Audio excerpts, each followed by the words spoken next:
Allah menciptakan langit dan bumi serta isinya.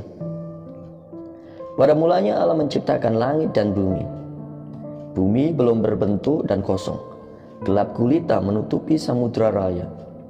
Dan roh Allah melayang-layang di atas permukaan air. Berfirmanlah Allah, jadilah terang. Lalu terang itu jadi. Allah melihat bahwa terang itu baik. Lalu dipisahkannyalah terang itu dari gelap. Dan Allah menamai terang itu siang, dan gelap itu malam. Jadilah petang dan jadilah pagi. Itulah hari pertama. Berfirmanlah Allah, jadilah cakrawala di tengah segala air untuk memisahkan air dari air. Maka Allah menjadikan cakrawala, dan ia memisahkan air yang ada di bawah cakrawala itu dari air yang ada di atasnya. Dan jadilah demikian. Lalu Allah menamai cakrawala itu langit. Jadilah petang dan jadilah pagi. Itulah hari kedua. Berfirmanlah Allah, hendaklah segala air yang di bawah langit berkumpul pada suatu tempat, sehingga kelihatan yang kering. Dan jadilah demikian. Lalu Allah menamai yang kering itu darat, dan kumpulan air itu dinamainya laut. Allah melihat bahwa semuanya itu baik. Berfirmanlah Allah, hendaklah tanah menumbuhkan tunas-tunas muda, tumbuh-tumbuhan yang berbiji, segala jenis pohon buah-buahan yang menghasilkan buah yang berbiji, supaya ada tumbuh-tumbuhan di bumi. Dan jadilah demikian. Tanah itu menumbuhkan tunas-tunas muda, segala jenis tumbuh-tumbuhan yang berbiji, dan segala jenis pohon-pohonan yang menghasilkan buah yang berbiji. Allah melihat bahwa semuanya itu baik. Jadilah petang dan jadilah pagi. Itulah hari ketiga. Berfirmanlah Allah, jadilah benda-benda penerang pada cakrawala untuk memisahkan siang dari malam. Biarlah benda-benda penerang itu menjadi tanda yang menunjukkan masa-masa yang tetap dan hari-hari dan tahun-tahun. Dan sebagai penerang pada cakrawala, biarlah benda-benda itu menerangi bumi. Dan jadilah demikian. Maka Allah menjadikan kedua benda penerang yang besar itu, yakni yang lebih besar untuk menguasai siang dan yang lebih kecil untuk menguasai malam. Dan jadilah juga bintang-bintang. Allah menaruh semuanya itu di cakrawala untuk menerangi bumi, dan untuk menguasai siang dan malam, dan untuk memisahkan terang dari gelap. Allah melihat bahwa semuanya itu baik. Jadilah petang dan jadilah pagi. Itulah hari keempat. Berfirmanlah Allah, hendaklah dalam air berkeriapan makhluk yang hidup, dan hendaklah burung berterbangan di atas bumi melintasi cakrawala. Maka Allah menciptakan binatang laut yang besar dan segala jenis makhluk hidup yang bergerak, yang berkeriapan dalam air, dan segala jenis burung yang bersayap. Allah melihat bahwa semuanya itu baik. Lalu Allah memberkati semuanya itu. Firman-Nya, berkembang biaklah dan bertambah banyaklah, serta penuhilah air dalam laut, dan hendaklah burung-burung di bumi bertambah banyak. Jadilah petang dan jadilah pagi. Itulah hari kelima. Berfirmanlah Allah, hendaklah bumi mengeluarkan segala jenis makhluk yang hidup, ternak dan binatang melata, dan segala jenis binatang liar. Dan jadilah demikian. Allah menjadikan segala jenis binatang liar dan segala jenis ternak dan segala jenis binatang melata di muka bumi. Allah melihat bahwa semuanya itu baik. Berfirmanlah Allah, baiklah kita menjadikan manusia menurut gambar dan rupa kita, supaya mereka berkuasa atas ikan-ikan di laut dan burung-burung di udara, dan atas ternak, dan atas seluruh bumi, dan atas segala binatang melata yang merayap di bumi. Maka Allah menciptakan manusia itu menurut gambarnya. Menurut gambar Allah diciptakannya dia, laki-laki dan perempuan diciptakannya mereka.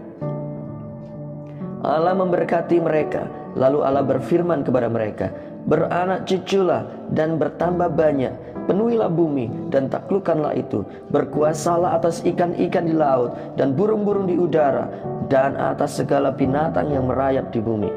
Berfirmanlah Allah, lihatlah, aku memberikan kepadamu segala tumbuh-tumbuhan yang berbiji di seluruh bumi, dan segala pohon-pohonan yang buahnya berbiji. Itulah akan menjadi makananmu. tetapi kepada segala binatang di bumi dan segala burung di udara dan segala yang merayap di bumi yang bernyawa, kuberikan segala tumbuh-tumbuhan hijau menjadi makanannya. Dan jadilah demikian. Maka Allah melihat segala yang dijadikannya itu sungguh amat baik.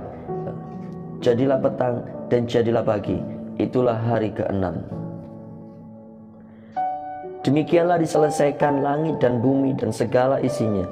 Ketika Allah pada hari ke-7 telah menyelesaikan pekerjaan yang dibuatnya itu, berhentilah ia pada hari ke-7 dari segala pekerjaan yang telah dibuatnya itu. Lalu Allah memberkati hari ke-7 itu dan menguduskannya, karena pada hari itulah ia berhenti dari segala pekerjaan penciptaan yang telah dibuatnya itu. Demikianlah riwayat langit dan bumi pada waktu diciptakan. Ketika Tuhan Allah menjadikan bumi dan langit, belum ada sema apapun di bumi, belum timbul tumbuh-tumbuhan apapun di padang, sebab Tuhan Allah belum menurunkan hujan ke bumi, dan belum ada orang yang mengusahakan tanah itu. Tetapi ada kabut naik ke atas dari bumi dan membasahi seluruh permukaan bumi itu. Ketika itulah Tuhan Allah membentuk manusia itu dari debu tanah dan menghembuskan nafas hidup ke dalam hidungnya. Demikianlah manusia itu menjadi makhluk yang hidup. Manusia dan Taman Eden. Selanjutnya Tuhan Allah membuat taman di Eden di sebelah timur. Disitulah ditempatkannya manusia yang dibentuknya itu. Lalu Tuhan Allah menumbuhkan berbagai-bagai pohon dari bumi yang menarik dan yang baik untuk dimakan buahnya, dan pohon kehidupan di tengah-tengah taman itu, serta pohon pengetahuan tentang yang baik dan yang jahat. Ada suatu sungai mengalir dari Eden untuk membasahi taman itu, dan dari situ sungai itu terbagi menjadi 4 cabang. Yang pertama namanya Pison, yakni yang mengalir mengelilingi seluruh tanah Hawila, tempat emas ada, dan emas dari negeri itu baik. Di sana ada damar, berdola, dan batu krisopras. Nama sungai yang kedua ialah Gihon, yaitu yang mengalir mengelilingi seluruh tanah Kush. Nama sungai yang ketiga ialah Tigris, yakni yang mengalir dari sebelah timur Asyur. Dan sungai yang keempat ialah Efrat. Tuhan Allah mengambil manusia itu dan menempatkannya dalam Taman Eden untuk mengusahakan dan memelihara taman itu.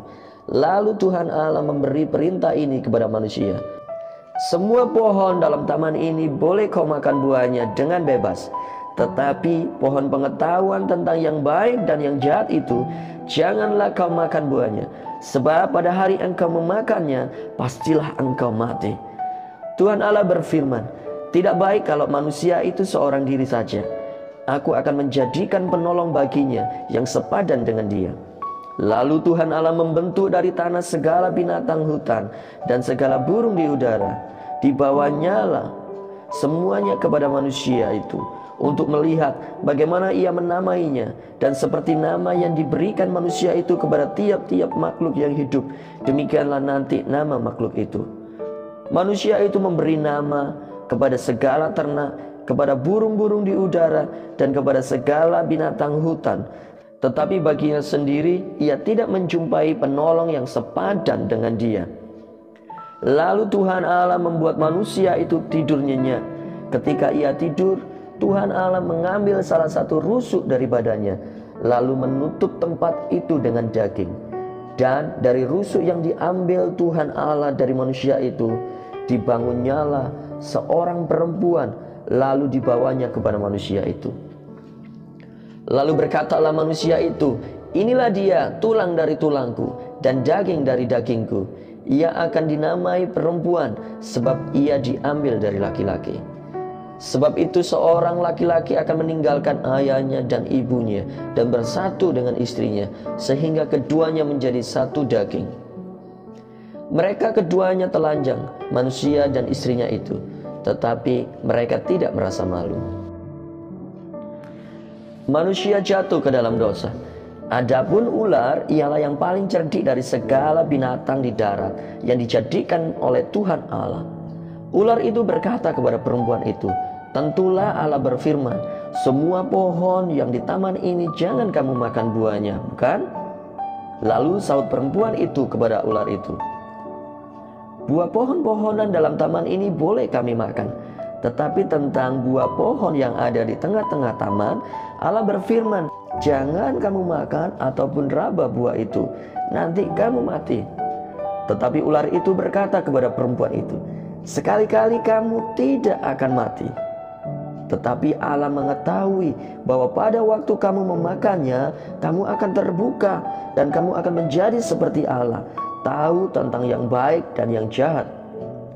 Perempuan itu melihat bahwa buah pohon itu baik untuk dimakan dan sedap kelihatannya. Lagi pula pohon itu menarik hati karena memberi pengertian. Lalu ia mengambil dari buahnya dan dimakannya, dan diberikannya juga kepada suaminya yang bersama-sama dengan dia, dan suaminya pun memakannya. Maka terbukalah mata mereka berdua, dan mereka tahu bahwa mereka telanjang. Lalu mereka menyemat daun pohon ara dan membuat cawat. Ketika mereka mendengar bunyi langkah Tuhan Allah yang berjalan-jalan dalam taman itu pada waktu hari senja, bersembunyilah manusia dan istrinya itu terhadap Tuhan Allah di antara pohon-pohon dalam taman. Tetapi Tuhan Allah memanggil manusia itu dan berfirman kepadanya, "Di manakah engkau?" Ia menjawab, "Ketika aku mendengar bahwa engkau ada dalam taman ini, aku menjadi takut karena aku telanjang, sebab itu aku bersembunyi." Firman-Nya, "Siapakah yang memberitahukan kepadamu bahwa engkau telanjang? Apakah engkau makan dari buah pohon yang kularang engkau makan itu?" Manusia itu menjawab, "Perempuan yang kau tempatkan di sisiku, dialah yang memberi dari buah pohon itu kepadaku, maka ku makan." Kemudian berfirmanlah Tuhan Allah kepada perempuan itu, "Apakah yang telah kau berbuat ini?" Jawab perempuan itu, "Ular itu yang memperdaya aku, maka ku makan." Lalu berfirmanlah Tuhan Allah kepada ular itu, "Karena engkau berbuat demikian, terkutuklah engkau di antara segala ternak dan di antara segala binatang hutan. Dengan perutmu lah engkau akan menjalar, dan debu tanahlah akan kau makan seumur hidupmu. Aku akan mengadakan permusuhan antara engkau dan perempuan ini, antara keturunanmu dan keturunannya. Keturunannya akan meremukkan kepalamu, dan engkau akan meremukkan tumitnya." Firman-Nya kepada perempuan itu, "Susah payahmu waktu mengandung akan kubuat sangat banyak. Dengan kesakitan engkau akan melahirkan anakmu, namun engkau akan birahi kepada suamimu, dan ia akan berkuasa atasmu." Lalu firman-Nya kepada manusia itu, "Karena engkau mendengarkan perkataan istrimu dan memakan dari buah pohon yang telah kuperintahkan kepadamu, jangan makan daripadanya, maka terkutuklah tanah karena engkau. Dengan bersusah payah engkau akan mencari rezekimu dari tanah seumur hidupmu. Semak duri dan rumput duri yang akan dihasilkannya bagimu, dan tumbuh-tumbuhan di padang akan menjadi makananmu. Dengan berpeluh engkau akan mencari makananmu sampai engkau kembali lagi menjadi tanah, karena dari situlah engkau diambil, sebab engkau debu dan engkau akan kembali menjadi debu." Manusia itu memberi nama Hawa kepada istrinya, sebab dialah yang menjadi ibu semua yang hidup. Dan Tuhan Allah membuat pakaian dari kulit binatang untuk manusia dan untuk istrinya itu, lalu mengenakannya kepada mereka. Berfirmanlah Tuhan Allah, "Sesungguhnya manusia itu telah menjadi seperti salah satu dari kita, tahu tentang yang baik dan yang jahat. Maka sekarang jangan sampai ia mengulurkan tangannya dan mengambil pula dari buah pohon kehidupan itu dan memakannya, sehingga ia hidup untuk selama-lamanya." Lalu Tuhan Allah mengusir dia dari Taman Eden, supaya ia mengusahakan tanah dari mana ia diambil. Ia menghalau manusia itu, dan di sebelah timur Taman Eden ditempatkan nyala beberapa kerub dengan pedang yang menyala-nyala dan menyambar-nyambar untuk menjaga jalan ke pohon kehidupan. Amin. Tuhan Yesus memberkati.